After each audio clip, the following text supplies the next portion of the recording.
fingerfish.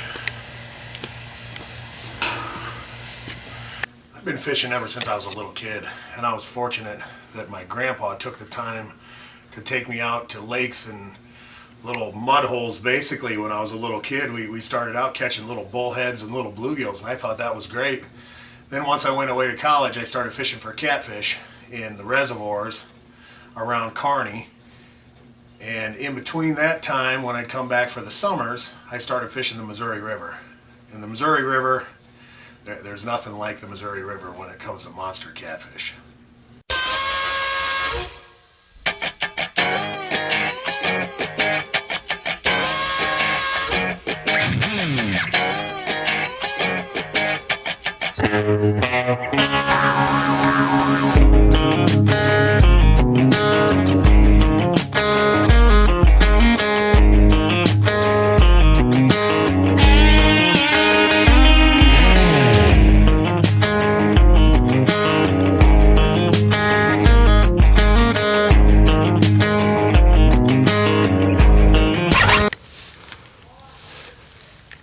For anybody that thinks fishing's easy.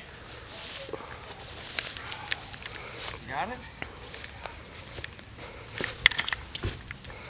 The mud holes and catching bait is probably the most challenging part of the whole fishing that we do, because we'll jump in with a seine net, and sometimes there seems like there's more mud than water, and we'll drag it. Two people will drag the net through the mud hole, and hopefully you come up with a bunch of bait. Sometimes you don't, sometimes you do. I'm telling you, it's way easier. Yeah, you're not sinking, you're just kind of hovering over it.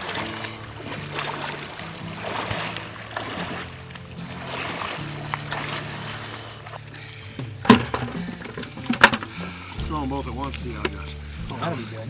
Ready? You know, there's nothing like it, and people that have never ran set lines, they don't. Sometimes they think with a fishing pole it's more challenging or more fun or something like that, but I tell you what, there's nothing like grabbing the line with your bare hand and having that fish have as much power, or sometimes even more than you do.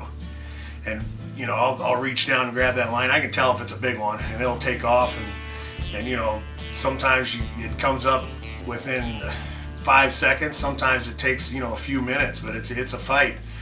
And we get it in the boat, and I love taking people that have never seen these big fish, because we get them in the boat and the look on their face is priceless.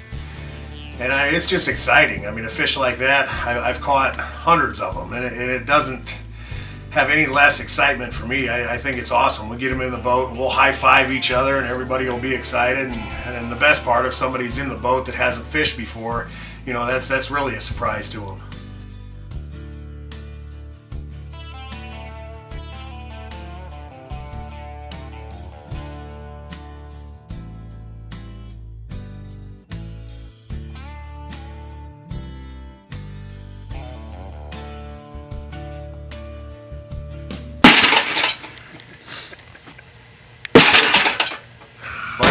Are tough to clean. I mean, even for me, it takes a little while. You know, one over 40 pounds, that skin's tough, and if you don't have a stationary point where that fish is hanging, it's almost impossible to get that skin off.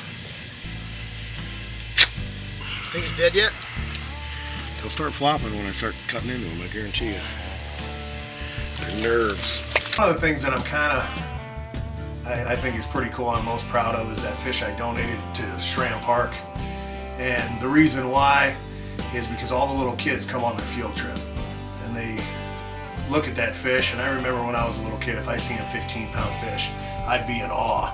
I can't imagine what goes through the little kids' minds when they look up and there's a, you know, 76-pound fish is what it was when we caught it, but that fish has gained some significant weight. The thing I always tell people is people drive over that Missouri River, and it's probably the most neglected body of water in the state. They all go to Merritt Reservoir to catch catfish, Harlan County Reservoir, and a bunch of different reservoirs all over the place. They talk about that Red River in North Dakota as being the premier catfish spot, when people have no idea what's in this Missouri River.